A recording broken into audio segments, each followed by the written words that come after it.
Esta conferência será gravada agora.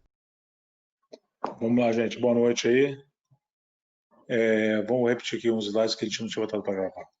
Bom, então vamos falar hoje sobre anatomia do quadril, tá?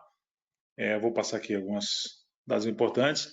Primeiro, quando a gente fala em anatomia do quadril, a gente refere a uma articulação que a gente classificou já como uma articulação de artrose, uma articulação tipo sinovial, tá?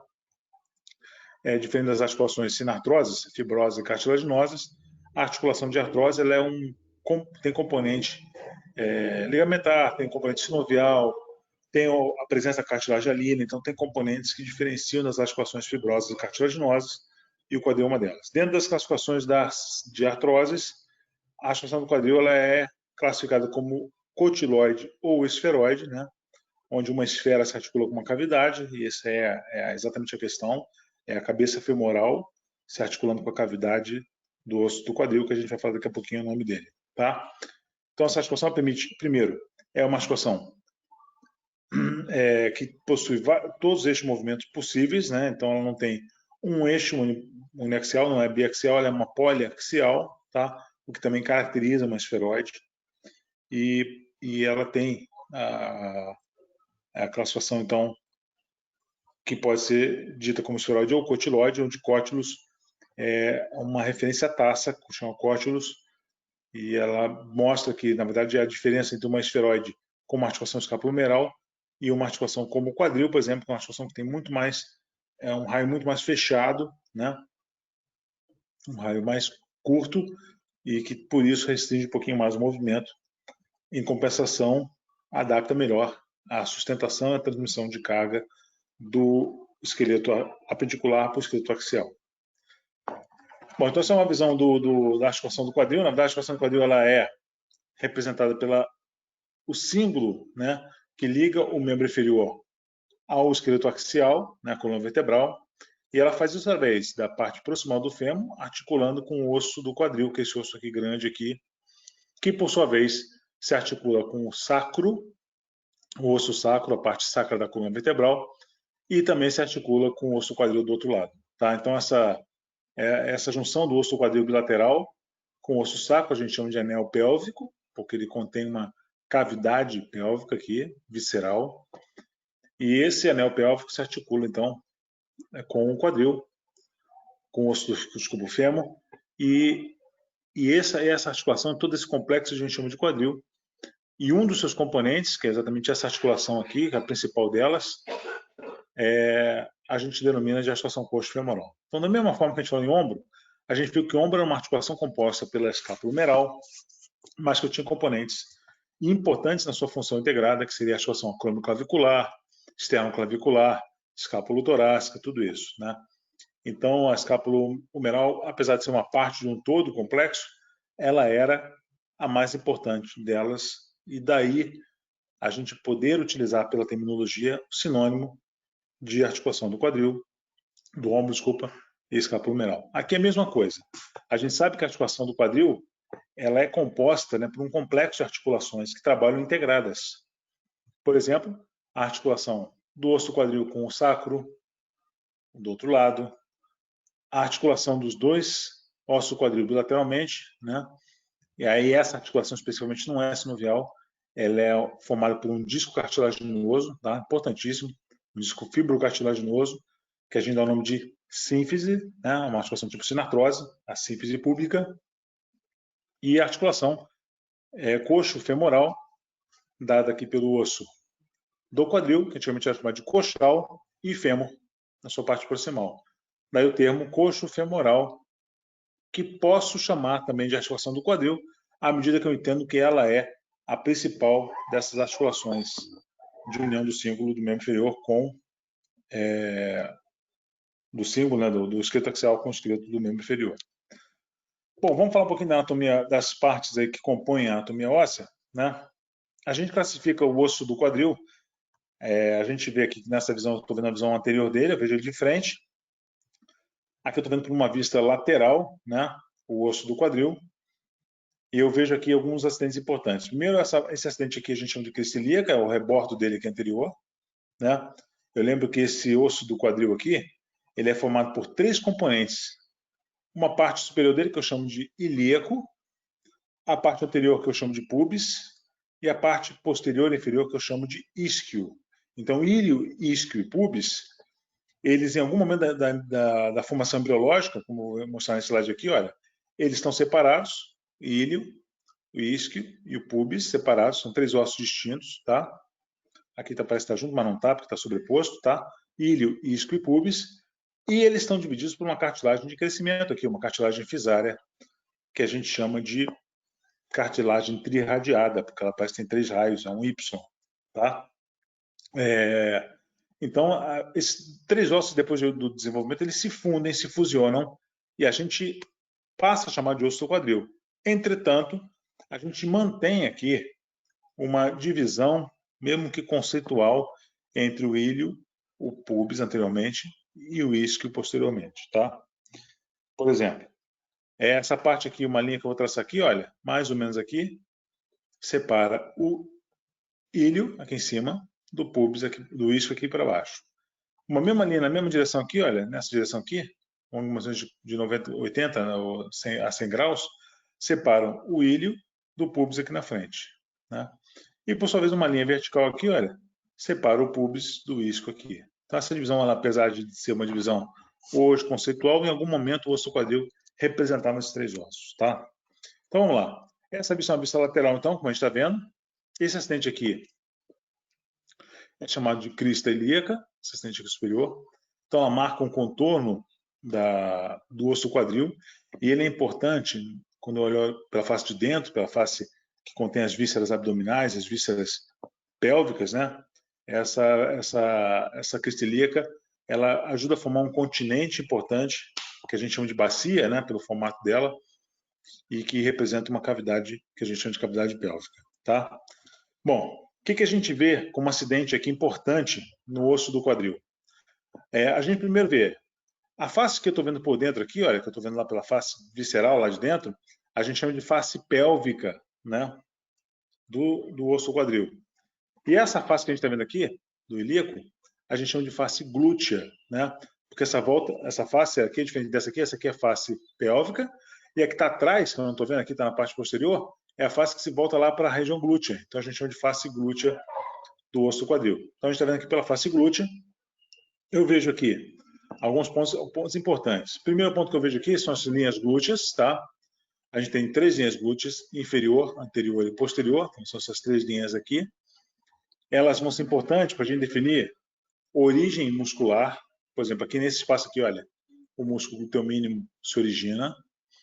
Nesse espaço aqui, o glúteo médio, e atrás aqui o glúteo máximo. Então, 3 músculos glúteos são quase sobrepostos uns aos outros, né? Glúteo máximo, glúteo médio, glúteo mínimo, essas são as 3 origens. É claro que o máximo cobre o médio, por sua vez, cobre o mínimo, né? E essas origens, elas acabam se interpondo. Bom, então veja que a crista ilíaca, ela tem 2 lábios, né? Que ela tem 2 bordinhos, um bordo externo e um bordo interno, a crista ilíaca. As linhas glúteas. E quando eu olho o contorno aqui, eu vou ver esse contorno do osso por trás, pela parte posterior, e pela borda anterior. Na borda posterior, eu vejo 2 proeminências aqui, olha. 2 proeminências. No ilho. Desse lado aqui eu também vejo o ilho com 2 proeminências, olha. 1, 2. No ilho, tá? Ainda estou no ilho. Essa primeira proeminência aqui eu chamo de espinha ilíaca, a espinha do ilho, né? Espinha ilíaca antero-superior. Porque eu tenho uma espinha ilíaca antero-inferior. Do outro lado, eu tenho a espinha ilíaca póstero-superior, póstero-inferior, tá? Então, o ilho ele vai ter esses acidentes aqui. A asa do ilíaco, a crista, as linhas glúteas e as espinhas ilíacas anteriores são 2, posteriores são 2. Como são 2 posteriores e 2 anteriores, eu chamo de antero-superior, póstero-superior, antero-inferior e póstero-inferior. Bom, descendo um pouquinho mais ainda no ilíaco, ele forma parte de uma cavidade que recebe a cabeça femoral, que eu chamo de acetábulo, né? O acetábulo é a cavidade que compõe a articulação coxofemoral. E esse acetábulo ele é parte do isquio, parte do ilho, parte do pubis, né? Dividido pelos 3. Lá dentro, eu tenho essa face do acetábulo, que eu chamo de face semilunar, e aqui essa cavidade mais proeminente, mais profunda, que eu chamo de fóvea do acetábulo, tá? E aqui eu também tenho essa face semilunar, ela não é completa, né? Ela é uma semilua, porque ela mantém aqui uma abertura inferior, a antena inferior, que eu chamo de incisura do acetábulo, tá? Então essa é a nossa cavidade, aqui a gente termina o ilho. Bom, olhando aqui por trás do isquio, né, eu vejo dois acidentes no isquio. O primeiro acidente é esse aqui, que a gente chama de espinha isquiática. Tá errado aqui o E, tá? Isso é errado aqui. Espinha isquiática, vem de isquio, tá? E logo depois, uma proeminência mais robusta, que eu chamo de tuber isquiático. Então essas duas partes aqui são partes importantes do isquio, tá? E junto aqui com as espinhas ilíacas posteriores, formam aqui as proeminências, né, dessa região posterior. Espinha ilíaca, posterior e inferior, posterior, superior e inferior, a espinha isquiática e aqui o tubo isquiático, tá? Interessante que essa alternância, né, desses processos acabam criando algumas cavidades, algumas fendas. Então vamos lá aqui, olha só. Entre a espinha ilíaca posterior inferior e a espinha isquiática, eu tenho uma fenda bem proeminente aqui, olha, na parte posterior do ilho. Essa fenda bem proeminente, que pega a parte do ilho, a divisão com o isquio, a gente chama de incisura isquiática maior, tá? Incisura isquiática com I maior. E aqui embaixo, entre a espinha isquiática e o túber, eu tenho uma segunda incisura também isquiática, né? Só que menor. Então a gente vai chamar de incisura isquiática menor, tá?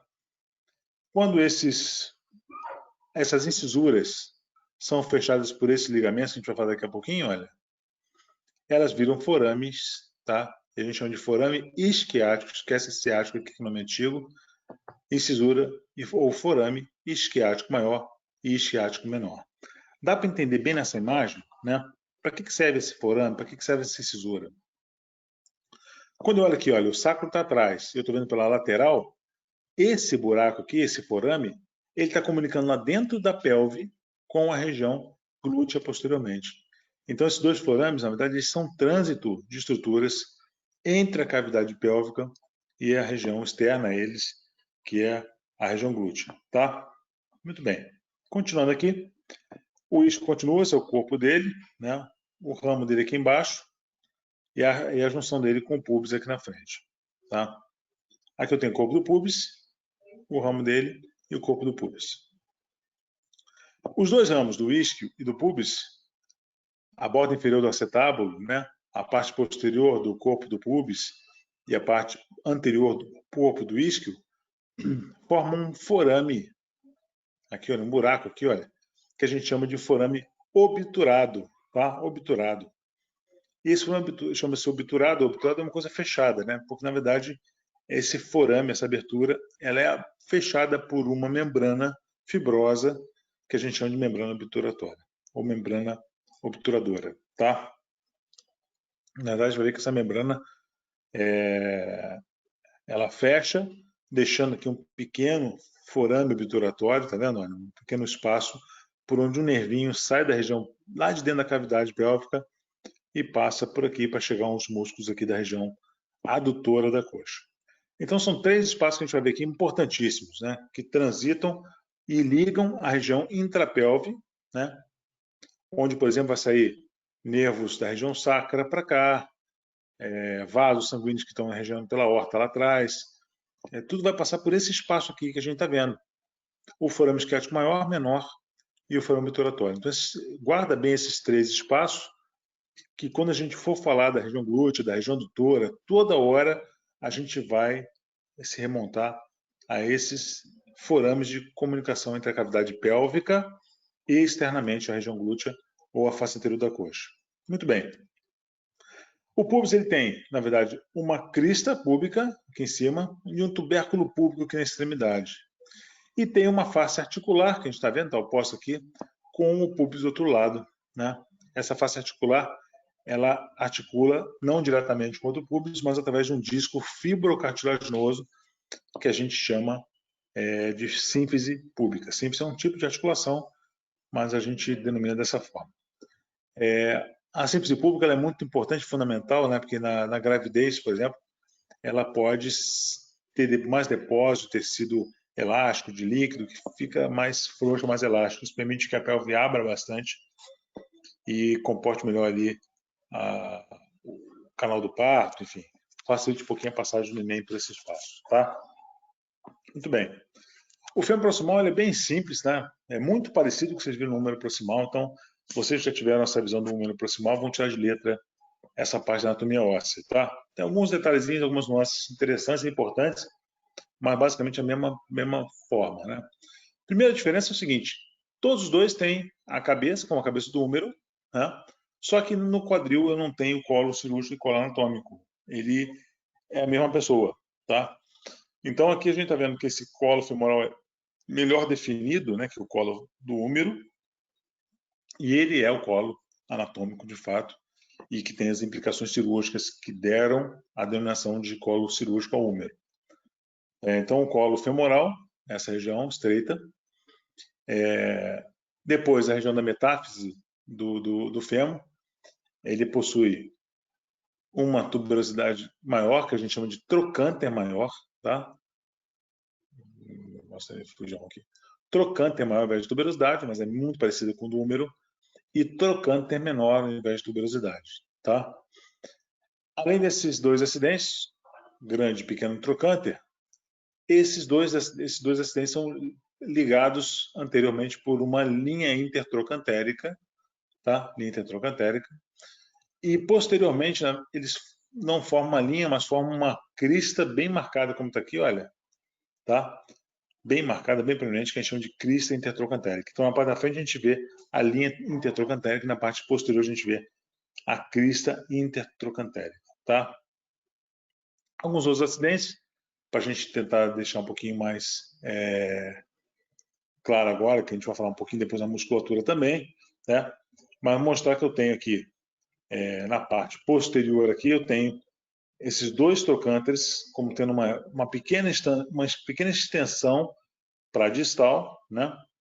Aqui embaixo eu tenho uma linha que a gente chama de linha pectínea, ou linha espiral, e descendo a partir do trocânter maior, eu tenho aqui no terço médio para no terço superior, na parte inferior do terço posterior, na parte mais distal do terço inferior do terço superior, eu tenho a tuberosidade glútea, né?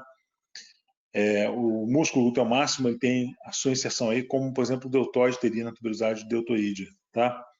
Só que é um pouquinho diferente. O análogo do deltoide é o glúteo médio e a função dele é muito parecida, só que a gente vai depois, ele tem um formato exatamente invertido em relação ao deltoide, tá? Mas é uma analogia interessante para a gente fazer depois.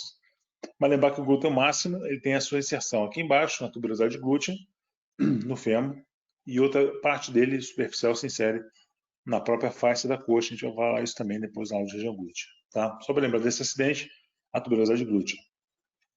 Depois dessas linhas que saem do trocânter maior e menor, formam a chamada linha áspera posteriormente, tá? Isso é posterior, e essa linha áspera vai ter uma borda medial, que a gente chama de linha áspera medial, e uma linha áspera lateral. Então, dessa linha áspera ela é bipartida, tem duas pequenas cristas que em conjunto formam a linha áspera, tá? Bom, eu também tenho aqui na parte posterior o tubérculo quadrado, tá aqui, olha, que vai ser a inserção de um músculo que a gente vê também na região da região glútea, tá? E basicamente isso. Na cabeça eu também tenho outro acidente que eu tinha esquecido, a fóvea, que é essa cavidade da cabeça. E dessa cavidade aqui sai um ligamento que vai para a fóvea do acetábulo, para aquela cavidadezinha no centro da face semilunar do acetábulo, tá? A gente chama de ligamento redondo do fêmur. Então é bem simples, não tem nenhum mistério, vocês já viram muita coisa disso na parte menos superior, quando a gente falou sobre a anatomia do húmero proximal, da escápula, então muito semelhante, muito simples. E, obviamente, todos esses acidentes, vão depois olhar no Atlas e ficar decorando esses nomezinhos e tal, mas a gente, vamos falar bastante, quando a gente falar sobre isso, na aula sobre a musculatura, a gente vai voltar a falar sobre esses acidentes, tá? Então, quando a gente fala, por exemplo, de glúteo médio, onde ele se insere, eu vou falar, o glúteo médio se insere no ápice do trocânter maior, tá aqui, olha, o ápice do trocânter maior, ele aqui, O glutamínio se insere aqui, no ápice abdominal um pouco mais anterior. Quando a gente for falar sobre o músculo quadrado da coxa, a gente vai falar sobre tubérculo quadrado, glúteo máximo, a gente vai falar sobre a inserção dele na tuberosidade glútea. Então, tudo isso a gente vai voltar a falar quando a gente fala das unidades musculares, suas origens e inserções. Tá? Isso que a gente já tinha falado, né? Então, só para lembrar, né? Dos termos, a gente falou isso na primeira linha do Kawasoy, tem certos termos que a gente não pode mais, como técnico, já que vocês já estão se formando nisso, né? A gente não pode mais usar o termo perna com som do membro inferior, assim por diante. Então, a gente tem que usar o termo certo. Membro inferior é formado por coxa, perna e pé, os 3 segmentos, e as articulações quadril, joelho, tornozelo e articulações do tarso e metatarso, tá? Então, a gente obviamente vai sempre frisar isso, que é importante a linguagem técnica adequada. A gente falou sobre isso aí já, esse símbolo do membro inferior, né, a união do membro inferior com o esqueleto apendicular, mostrando aqui a cavidade que forma, né? Na verdade, se você perceber, eu tenho 2 cavidades bem marcadas, né? A primeira, que eu traço aqui, olha, unindo as cristas ilíacas, né? Tá? Essa bacia grandona aqui. Então, a bacia, ela representa, a cavidade pélvica representa tudo isso aqui. Só que a gente chama de pelve falsa, quando eu traço um raio a partir, olha, uma circunferência a partir dessa crista ilíaca aqui, olha, formando uma grande cavidade pélvica.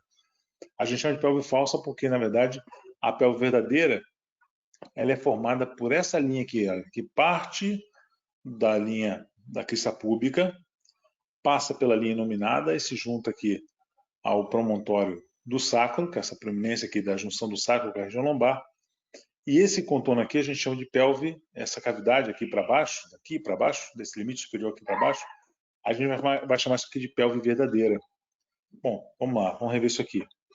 Por que se eu traçar aqui uma circunferência a partir dessa crista ilíaca aqui, ó, dando a volta, eu chamo isso aqui de pelve falsa e isso aqui de pelve verdadeira. Você percebe que a pelve verdadeira, ela está contida no espaço da pelve falsa, né? A pelve falsa como um todo e uma parte menor, a pelve verdadeira. Por que eu chamo dessa forma uma falsa e outra verdadeira? Porque, na verdade, a verdadeira, ela contém elementos, órgãos próprios da região pélvica, como órgãos do sistema urinário, do sistema reprodutor, masculino e feminino, e também a parte final do tubo digestório, tá? Diferente aqui da pelve verdadeira, que possui alça do intestino delgado, partes que não são especificamente de região pélvica, mas que podem, por mobilidade, chegar até lá. Tá? Então, é uma diferença sutil, mas interessante entre esses 2 elementos. Bom, aí não vou falar sobre perna hoje, porque a gente vai falar quando a gente fala de joelho, a gente fala sobre perna.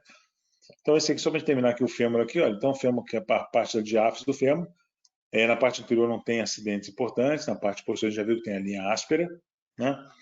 E o fêmur termina com a parte dos côndilos, tá? Femorais, são 2 aqui, um medial e um lateral, né? E a articulação com a tíbia, inferiormente aqui, e com a patela na sua parte anterior, tá? A gente vai falar depois, bastante sobre isso, só para ter uma ideia aqui. Essa aqui é a imagem de uma radiologia de uma criança, né, que a gente vê que não tem ainda a cabeça femoral formada, é um esqueleto em desenvolvimento, então ainda está em formação, e por isso você ainda vê a parte não ossificada como cartilagem radiada, cartilagem da cabeça femoral, e ainda não tem ossificação, tá? Essa aqui é uma imagem da vista lateral, né? Os forames isquiáticos maior e menor, as espias ilíacas entre superior e inferior, né? E o contorno, assim por diante. A posição do acetábulo, que a gente vê nessa imagem aqui, tá? Interessante, a gente vai falar um pouquinho sobre artérias depois, mas o colo femoral, eu vou falar algumas características dessa anatomia, mas o colo femoral ele é irrigado por 2 ramos da artéria femoral, que a gente vai ver. A artéria femoral, que é a artéria do membro inferior, né, principal do membro inferior, a origem das artérias principais do membro inferior, ela provém da ilíaca externa, tá? Então, só para a gente ter uma ideia, a gente vai falar depois sobre isso, a aorta, ela termina, tá? Vocês já viram a aorta quando o causador de circulação, ela termina dividindo as 2 ilíacas comuns, tá? Então, terminou a aorta ali, 2 ilíacas comuns, direita e esquerda, por sua vez dividem em ilíacas interna e externa. Então, a aorta ilíaca comum se subdivide em ilíaca externa e ilíaca interna. A ilíaca interna é uma artéria que vai para dentro da pelve e tem por objetivo irrigar os órgãos pélvicos. Enquanto que a ilíaca externa, quando passa pela junção do membro inferior, a gente vai depois definir qual é exatamente esse ponto, a gente vai passar a chamar essa ilíaca externa de artéria femoral. Igualzinho a gente chamava a transição entre subclave e axilar. E a artéria femoral, logo depois que ela passa, ela emite uns ramos que a gente chama de circunflexas do fêmur, tá? A artéria circunflexa medial, a artéria circunflexa lateral do fêmur. E essas duas artérias, como a artéria circunflexa do húmero, abraçam o húmero, são circunflexas, elas circunferenciam o fêmur, e através desses ramos também vão emitir, aqui as circunflexas emitem as artérias que vão para a cabeça femoral, tá? Então a cabeça femoral é suprida por artérias pequenininhas, justa-ósseas, que a gente chama de artérias cervicais, e por uma artéria, um plexo arterial bem grande, bem importante, que são formados pelas circunflexas, mas que vão através da cápsula articular, tá? Então essa é a maior diferença aqui, quando a gente fala em artérias da cápsula, a gente chama de extracapsular arterial ring, né?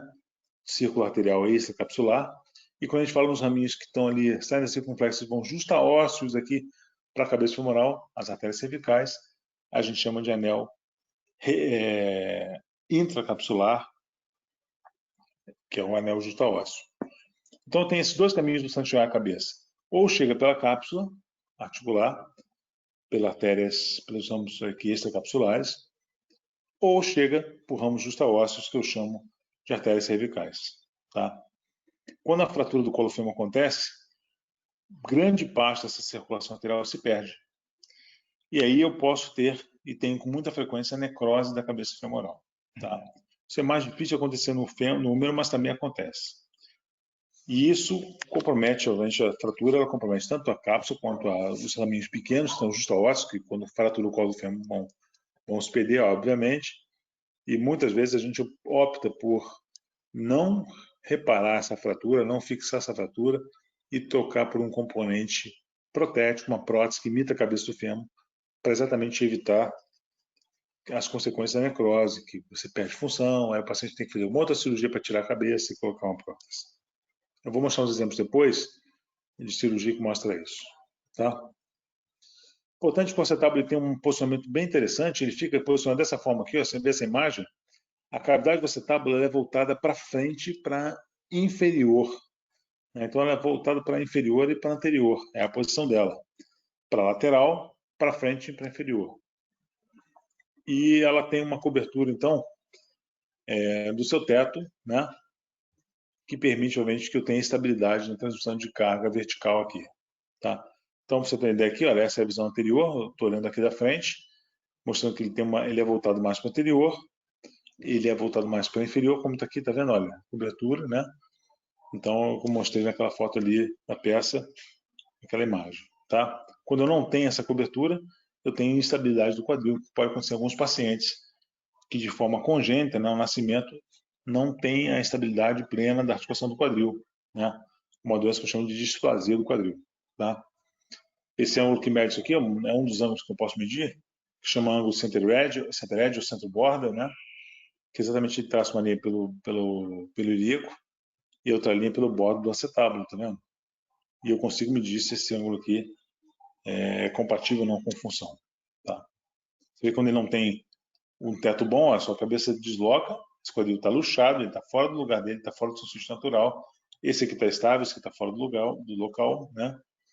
Mostrando que é um acetábulo displásico, mal formado, que não consegue conter a cabeça femoral. Aqui um exemplo também de uma criança, raio-x, olha. Eu tenho aqui a cabeça femoral, olha o acetábulo aqui bem formadinho, né? Ainda nesse momento eu vejo físico, vejo cartilagem de crescimento, né? Aqui você vê que o fêmur aqui, olha, tem uma linha que se continua aqui com a borda superior do fêmur obturado, tá vendo? Olha esse aqui, a cabeça está aqui em cima, o colo acendido, né? Eu sei que não tem esse contorno mantido aqui, olha como tinha o outro lado. Então esse quadril está fora da sua posição natural. Esse acetábulo não tem rebordo aqui, não tem teto. E a cabeça não consegue ficar mantida, não consegue ficar presa na articulação do quadril. Bom, interessante também que a articulação, o fêmur proximal, ele não é orientado especificamente no plano coronal. Assim como o acetábulo, o fêmur proximal também tem uma torção que faz com que a sua cabeça rode um pouquinho para anterior. Então, exatamente essa aqui, olha. Esse pino aqui está colocado na posição dos côndilos femorais e esse aqui no eixo da cabeça femoral, tá vendo? Então, esse eixo ele é um eixo um pouquinho para frente. Então, só para você ver aqui na minha imagem, aqui, na minha tela, na minha câmera, o fêmur ele tem a cabeça e o colo, né? E esse colo ele não é retinho aqui, ele é torcido para frente aqui, para anterior, como a gente está vendo nessa imagem aqui. São cerca de 10 a 15 graus de torção anterior da cabeça femoral, tá? Então a gente vê nessa imagem agora também aqui, olha só. O normal é isso aqui, eu tenho 10, 15 graus de torção anterior, de antiversão, né? E o pé fica reto aqui, essa é a posição original, tá? Aqui eu tenho, quando eu tenho muita antiversão, que tem 35 graus de torção, tá vendo? Obviamente a cabeça aqui ela vai buscar uma posição de apoio, que é o centro da cabeça no centro do acetábulo, tá vendo?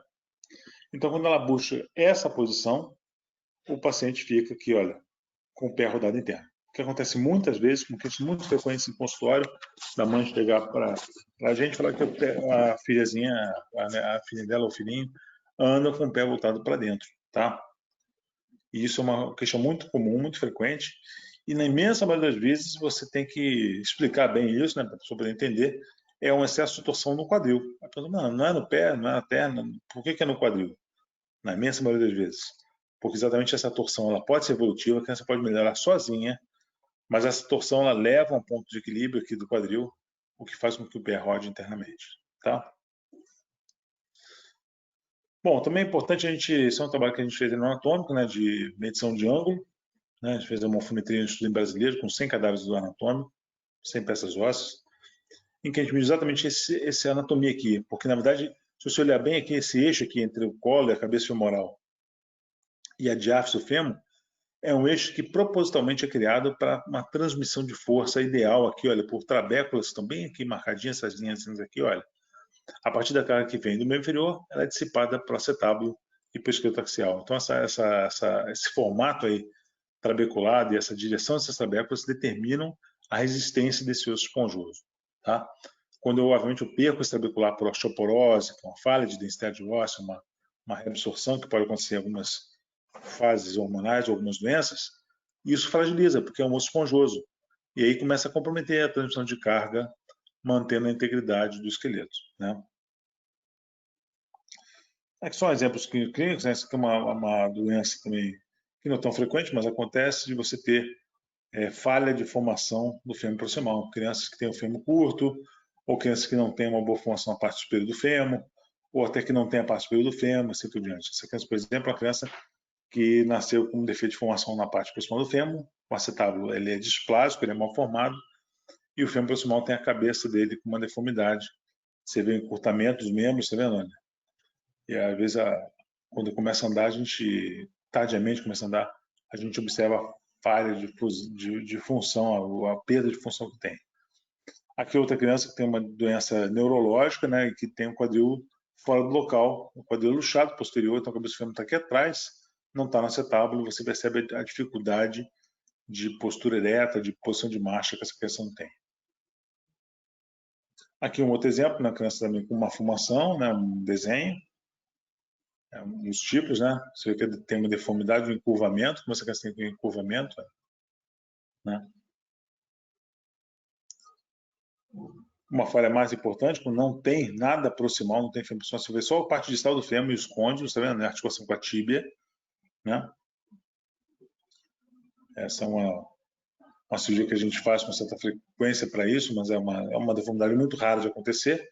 Olha só, não tem a parte proximal, olha a diferença de tamanho aqui do membro inferior, o pé está aqui, outro pé está aqui embaixo, diferença muito grande, em que a gente faz aqui a fusão aqui do fêmur com o acetábulo, né? Só que invertendo a posição 180 graus, rodando 180 graus. Com isso, o joelho que dobra para trás passa a dobrar para frente e ele forma aqui uma articulação do quadril, né? Do quadril, que permite este movimento, um gíngle, uma dobradiça, mas que permite ele sentar e jogar a perna para frente. E a parte aqui inferior ou faz a amputação e coloca um joelho mecânico aqui, uma perna protética, né, com um pezinho, ou deixa o pé para trás, estimula essa posição aqui para baixo do pé e a prótese encaixa no pé. Quando ele faz a dorsiflexão do pé, ele flete o joelho. Quando ele faz essa flexão plantar, o joelho está esticado e a prótese está alinhada com o membro inferior. Então, são cirurgias que a gente faz com alguma frequência, mas é raro, normalmente, repito, é raro esse tipo de doença. Mas é uma boa cirurgia que reconstrói bem uma deformidade muito grave. Tá? O fêmur pessoal, então, tem um trabeculado bem específico, algumas características importantes. Tem uma parte posterior do colo femoral, né, que envolve um pequeno trocânter, é uma placa muito densa de osso, que a gente chama de calca femoral, tá? E como eu falei para vocês, as trabéculas têm que ser bem orientadas para conferir estabilidade. Então, nós temos aqui, por exemplo, trabécula de compressão primária, essa trabécula aqui, né? A trabécula de compressão secundária, que é essa aqui, a trabécula de tração primária, de tração secundária, que é feita por inserções musculares, né? Então você percebe quando a gente tem perda desse trabeculado aqui, olha, do grau 6, que é o grau normal, o grau 5 eu já perdi trabéculo de tração secundária, o grau 4 eu já perdi parte da trabéculo de compressão e tração secundária, e assim por diante, até chegar ao ponto que eu perdi parcialmente essa trabécula de compressão primária. Então, na verdade, do 4 em diante, né, ou do 3 em diante, eu já considero osteoporose. O 4 ele é controverso, quando eu tenho trabécula atravessando aqui o colo. Você vê que aqui o colo não tem nenhuma trabécula atravessando, né? Então essas três situações principalmente são situações de fragilidade. E o Ward, quando ele percebeu que tinha aqui um espaço que era mais frágil, né? A gente chama de triângulo de Ward, aqui, esse triângulozinho aqui, olha. Ele começou a estudar essa região aqui e a densidade óssea dela para tentar classificar os graus de osteopenia e osteoporose. E um outro autor chamado Singh, ele, a partir disso, fez a classificação de grau 1 a grau 6, determinando que os 3 graus aqui, olha, iniciais, representam osteoporose e risco iminente da fratura do colo femoral. Tá? Bom, obviamente o formato também tem algumas variações. Aqui que você tem um colo normal, né? Aqui um colo que tem alteração de formato, né? Que dificulta às vezes um pouquinho o movimento e ajuda a desgastar um pouquinho essa articulação. Tá? A gente chama isso aqui de impacto femoral acetabular, porque obviamente quando eu faço rotação, essa parte impacta ali com a articulação. E aí alguns designs de prótese que a gente utiliza, né, para fazer substituição protética em paciente que tem fratura do colo fêmur ou desgaste na articulação do quadril. São designs a partir daqueles estudos mecânicos que a gente fez, de trabeculado, de anatomia de angulação de ângulo do colo e a diáfise, que a gente chama de ângulo cérvico diafisário. Então são próteses que são desenhadas para substituição protética do quadril. Está aqui um exemplo cirúrgico, a cabeça femoral sendo extraída, um paciente bem obeso, difícil de acesso às vezes, bem profundo, né? E a substituição por uma prótese, ela tem um componente que encaixa no fêmur e uma cabeça metálica que encaixa. Essa aqui é uma substituição parcial, que a gente substitui só a parte da cabeça femoral, e tem outras que a gente substitui também no acetábulo, como essa prótese aqui. São fotos um pouco mais antigas, hoje a gente tem prótese um pouquinho mais moderna, que não usa cimento, está aqui na minha mão aqui o cimento aqui. Tá? Mas aqui a prótese colocada, com cimento já no fêmur, e aqui o componente que encaixa no acetábulo para fazer esse desenho aqui. Olha. Aqui o componente acetabular, ele é plástico, então ele não aparece, só aparecem os bordinhos metálicos aqui, olha, para a gente saber exatamente a posição que ele está. E aqui o componente femoral, a cabeça e a prótese encaixadinha e cimentada dentro do canal medular do fêmur. Aqui outro exemplo também. Tá? E também os materiais de fixação de fraturas. Aqui uma fratura transtrocanteriana, uma fratura na linha intertrocantérica, tá vendo? Fixada aqui com um parafuso ligado a uma placa. Né? Esse parafuso é um parafuso que fixa a cabeça, ele é preso a essa placa, que por sua vez é presa de diáfise por esse parafuso aqui. Tá? Então você vê que restabeleceu bem a anatomia, o ângulo cérvico diafisário foi refeito, né? E esse, assim como as próteses, são cirurgias que você permite carga muito precoce, o paciente pisa precocemente, o que facilita muito o paciente idoso. Não tem que usar muleto ou andador, né? Pode usar o andador no começo, mas permite que ele faça carga muito precoce. Bom, eu vou pular isso aqui. Bom, lembrar então que esse desenho ósseo tem uma função, que só um exemplozinho, né? Que na verdade a articulação do quadril ele serve como e a sua relação com os ossos do quadril são ações importantes musculares para manter um equilíbrio de forças entre a musculatura abdutora do quadril, né, e a sustentação do peso que se incide aqui nessa parte média. Então, na verdade, se você for ver bem, o peso corporal ele se dissipa através desse ponto central aqui, né, e distribui para os dois quadris, direito e esquerdo, com um contrabalanço da musculatura abdutora do quadril, né, que mantém essa gangorra aqui sempre alinhada, tá? E mostrando os problemas que isso pode ter quando tem obviamente deformidades que podem levar a consequências de sobrecarga no quadril, né? E algumas alterações de formação. Bom, a cápsula da articulação do quadril, então como eu falei, a articulação do quadril ela não tem uma articulação esférica, ela tem uma estabilidade inerente da posição dela. A gente vai ver numa foto que eu não chamei atenção, mas eu vou voltar aqui para mostrar para vocês. Ela possui uma ligação central, aqui, através de um ligamento redondo, que também tem uma artériazinha aqui, olha, que ajuda a suprir a cabeça. Esse ligamento redondo é preso à fóvea da acetábula, a cavidade do acetábulo, tá? Então só isso aqui, a cabeça, o formato dela, o seu formato esférico é uma cavidade com raio bem fechado, e o ligamento que liga o centro da cabeça até o centro do acetábulo já conferem estabilidade inerente a essa articulação. Então, é uma articulação que mecanicamente é muito favorável. Associado a isso, e para aumentar essa estabilidade, eu tenho ligamentos importantes nessa articulação aqui.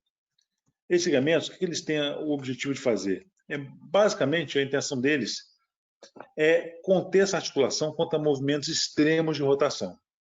Se você lembrar bem aqui, olha, vou mostrar aqui na minha mão, o acetábulo é voltado para frente e a cabeça femoral também é voltada para frente, então encaixa aqui.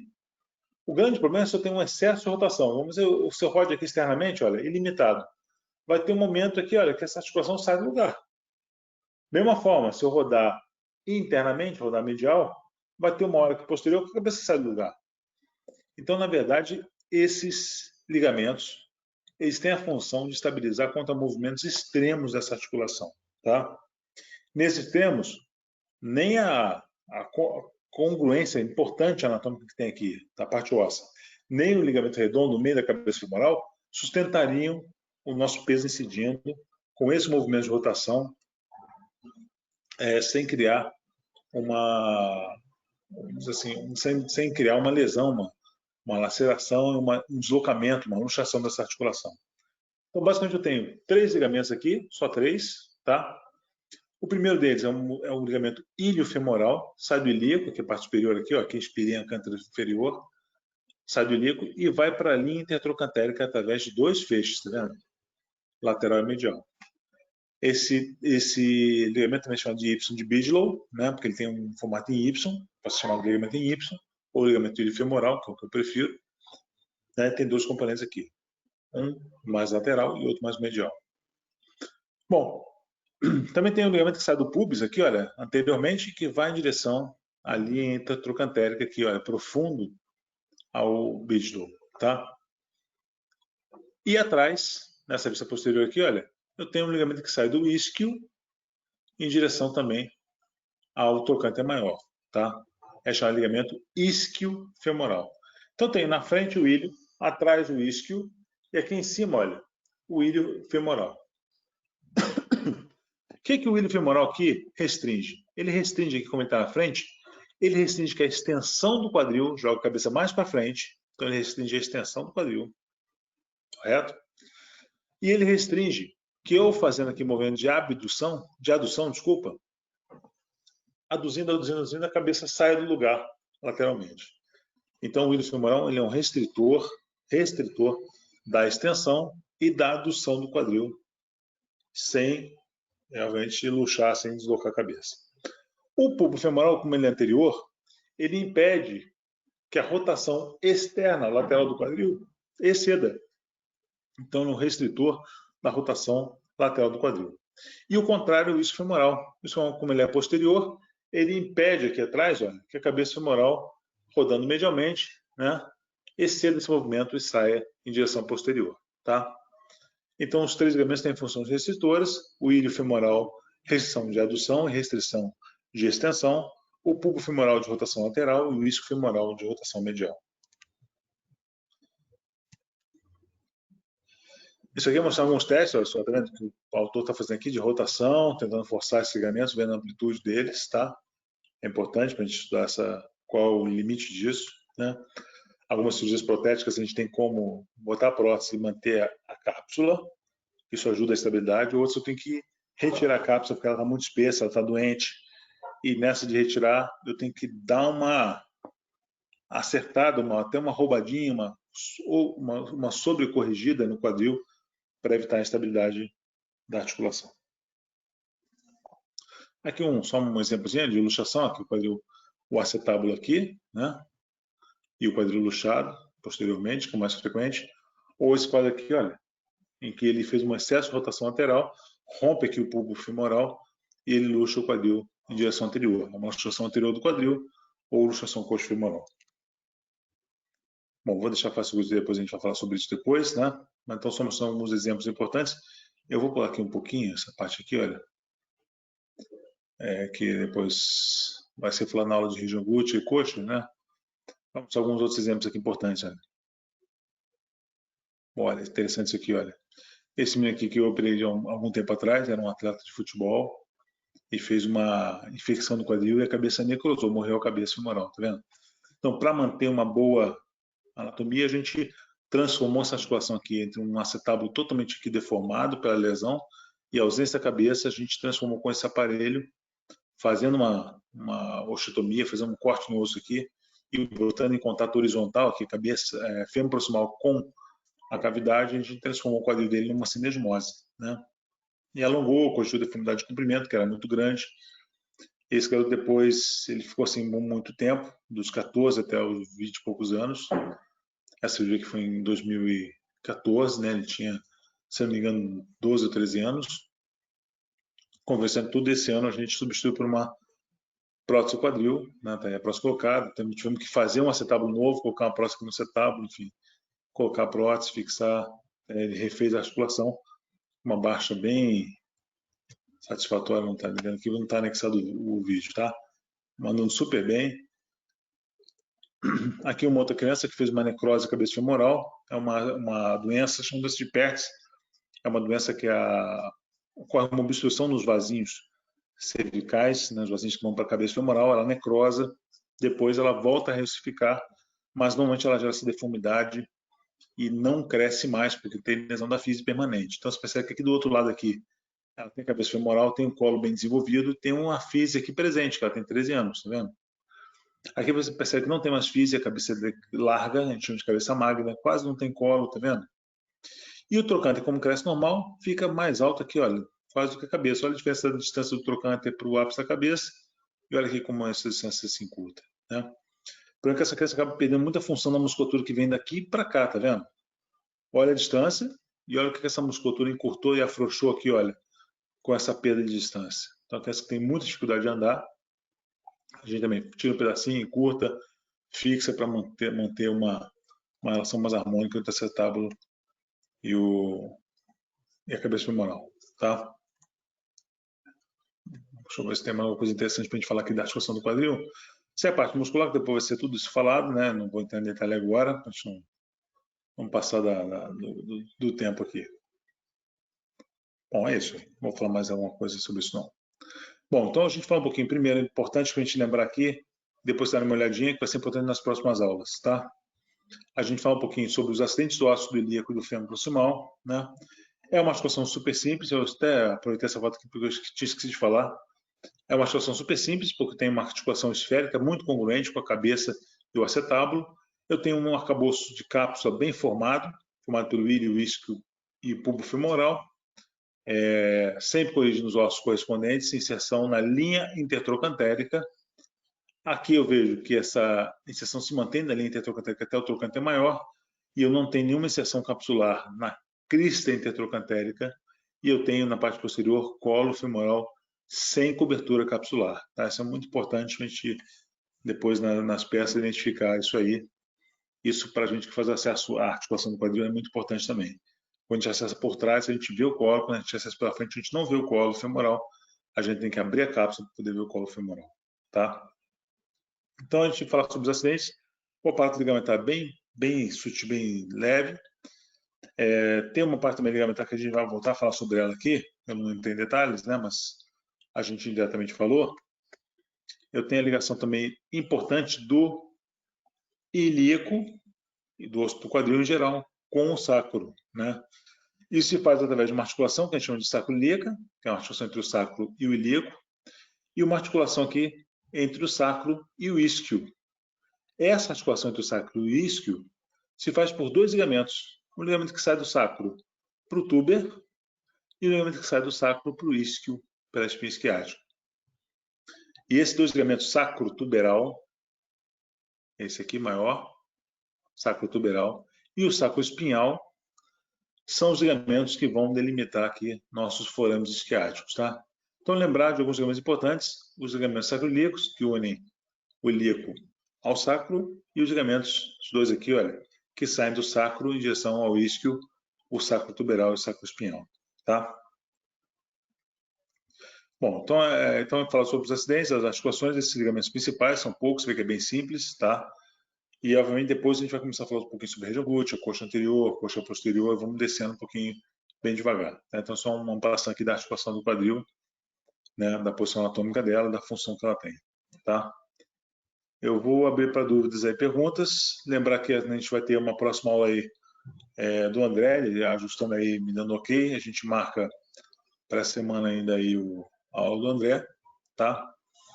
Eu tinha botado na quarta-feira, a segunda aula, vamos botar para quinta-feira, que eu acho mais fácil, então eu vou adiar aí para quinta-feira, na nossa próxima aula, tá? Às 20 horas, para não ficar uma aula atrás da outra, né? Domingo, terça e quarta. A gente vai voltar na quinta-feira e a outra domingo, tá? Então temos uma aula quinta-feira, se o André puder, senão a gente bota mais adiante aí para domingo, uma das aulas, tá? Eu acho que é só isso aí.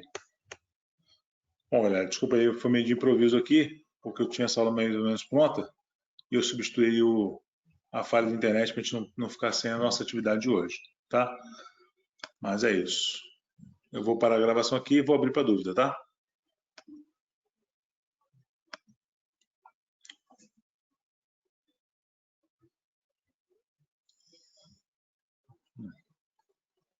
Bom, olha só, tem uma dúvida aqui então, primeiro, da Helena. Obrigado aí pelo agradecimento, Helena. Prazer estar aqui com vocês, tá? Aliás, elogiar muito a participação de vocês aí, da turma de vocês, tá? A gente está tendo outros webinars aí de outras turmas e com frequência bem abaixo, né? E a turma de vocês está muito presente aí, parabéns pelo esforço de vocês. É muito importante a gente estar junto aí para se retroalimentar de estímulo, né? Tanto a gente se estimular com vocês, quanto vocês estarem estimulados aí para as nossas aulas, tá? Então é muito importante, o objetivo é isso aqui. O objetivo é botar vocês para ficar trabalhando junto com a gente vai passando para vocês as coisas, a gente vai vencer esse desafio, mais esse desafio que a humanidade toda está passando. Vamos tirar de letra, tá? Bom, vamos lá. Vamos tirar a dúvida da Helena aqui. Ela pediu para eu repetir como é que funcionam os três ligamentos, né? O ilho, o isquio e o cubo femoral. Eu vou falar sobre isso. Também com relação à prótese, em caso que você comentou sobre disfunção da articulação coxofemoral. Eu não entendi bem o porquê desse problema articular. Bom, vamos lá. Vou falar primeiro dos ligamentos. Imagina o seguinte. Eu tenho um ligamento aqui, olha, a cabeça femoral está aqui encaixadinha na nossa tábua. Não sei se a minha câmera está dando para ver bem, vou afastar um pouquinho. Está aqui. Imagina, vou desenhar agora com essa cabeça, eu estou olhando só de uma vista superior, estou olhando o quadril aqui por cima, tá? Aqui é anterior, aqui é posterior e aqui é o fêmur encaixando no acetábulo. O bulbo femoral, então, ele está anterior, ele vem do acetábulo em direção à linha intertrocantérica. Quando eu faço a rotação aqui, olha, esse ligamento está preso aqui, olha, impede que essa rotação seja exagerada, porque se ela for exagerada, ela acaba deslocando a articulação do quadril, né? O colo bate aqui atrás, faz um fulcro e a articulação sai do lugar. Da mesma forma o isquio femoral, só que aqui atrás. O isquio femoral está aqui atrás, quando eu vou rodando aqui, olha, medialmente, vai ter um momento que o colo bate aqui, se o ligamento não for competente, pum, a articulação sai do lugar. Então, na verdade, os ligamentos, eles têm a função de conter a articulação contra extremos do movimento, tá? O ilho femoral faz o seguinte, agora estou vendo de cima aqui, o acetábulo, voltado para frente aqui, né? E para inferior. a cabeça femoral aqui. Esse ligamento vem daqui de cima do ilho e para o fêmur aqui embaixo. E ele é mais na parte anterior. Então, como ele é mais no anterior, se eu fizer a extensão da coxa, colocar a coxa para trás, aqui, olha, vai ter um momento que pum, ela sai aqui para inferior. Não sai para frente ou para inferior. Então, esse ligamento ele restringe a extensão do quadril, restringindo essa fragilidade aqui anterior do quadril. Além disso, como ela vem mais lateral, se eu fizer a adução aqui, ó, adução a coxa, chega um momento que eu vou aduzir, pum, ele sai também do lugar. Então, o ilho femoral ele restringe a extensão e a adução, tá? Para não manter, o objetivo é sempre manter a articulação congruente e o contato articular entre a cabeça do fêmur e o acetábulo, tá? Quando eu falei da prótese, na verdade, quando você tem uma fratura do quadril, ficou óbvio, porque você perde o suprimento sanguíneo, a cabeça necrosa, ela morre, tá? Sem sangue ela não sobrevive, e aí o que você faz? Você está sem cabeça, que nem aquele menino estava sem a cabeça femoral. Ele não tem como substituir por prótese, porque ele tinha 12 anos naquela situação ali. E a prótese ela tem uma durabilidade, uma sobrevida, né? Então você não pode colocar uma prótese uma criança de 12 anos, 14 anos. Ele foi colocar agora que ele está com 20 anos de idade, tá? O esqueleto maduro, sem cartilagem de crescimento. Então ele agora pôde fazer essa cirurgia. Mas imagina o seguinte, se eu tenho a fratura é fácil de entender. Perdi a cabeça, eu tenho que, se eu fixar, ela vai necrosar, ela não vai sobreviver, não vai consolidar, não vai calcificar. Por que eu pego aquele idoso, tento fixar a cabeça dele, se ele de qualquer forma a cabeça vai necrosar, ele vai perder essa cabeça? Só para eu ter que fazer uma outra cirurgia nele, né? Tem algumas lesões de cabeça femoral, de colo femoral, que você tem 90% de incidência de necrose. Então não existe justificativa para você fixar e esperar isso acontecer, tá? Submeter o idoso a 2 cirurgias em espaço curto de tempo. Bom, então assim, a gente substitui nessa circunstância. Em outra circunstância é que alguns pacientes fazem artrose, um desgaste da cabeça e da cartilagem hialina. E essa artrose da cartilagem hialina não permite você ter uma boa função na articulação. Eu falo sempre, a cartilagem hialina é como se fosse um piso encerado, o movimento é sem atrito praticamente nenhum, né? São superfícies extremamente lisas. A cartilagem hialina, por conceito, ela não é inervada, então ela não tem sensibilidade. Então é o tecido perfeito para deslizar, é a cartilagem hialina. Quando eu perco essa cartilagem por algum problema genético, funcional qualquer, ela expõe o osso que está embaixo. A gente chama de osso subcondral, abaixo da cartilagem, que ao contrário, é poroso, extremamente inervado. Então, nesses casos, a articulação passa a ser dolorosa, com um movimento restrito. Então, muitos pacientes acabam sendo eleitos a substituir essa articulação, tá? E a gente tira a cabeça e substitui por uma prótese femoral. A opção de substituir só a cabeça e substituir acetábulo e cabeça principalmente decorre do grau de utilização, tá? A prótese parcial ela é restrita a pacientes de baixa demanda. Então, imagina um idoso, 90 anos de idade, que só deambula dentro de casa, a gente chama de deambulador domiciliar. Esse paciente não tem por que aumentar o tempo cirúrgico dele, ele tem 90 anos de idade, para fazer a prótese no acetábulo e no fêmur, né? Então, eu faço uma restrita ao fêmur, eu sei que aquela prótese vai gastar, né? Se ele chegar aos 120, a gente troca, tá? Então, a ideia é mais ou menos essa, tá bom? E porque eu não tenho, a pergunta da Helena, eu não tenho como substituir a cartilagem. Então, na verdade, eu tenho que substituir a cabeça inteira, tá? Por isso que a gente faz substituição da prótese da cabeça do fêmur toda, porque eu não tenho como substituir a cartilagem. A gente tem algumas pesquisas de tecido cartilaginoso transplantado, tá? Mas ainda é inviável substituir uma área grande de cartilagem, tá? Defeitos pequenos a gente já substitui.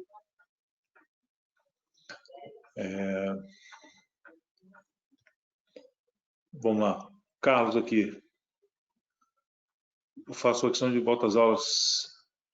Pois é, Carlos, isso é uma discussão.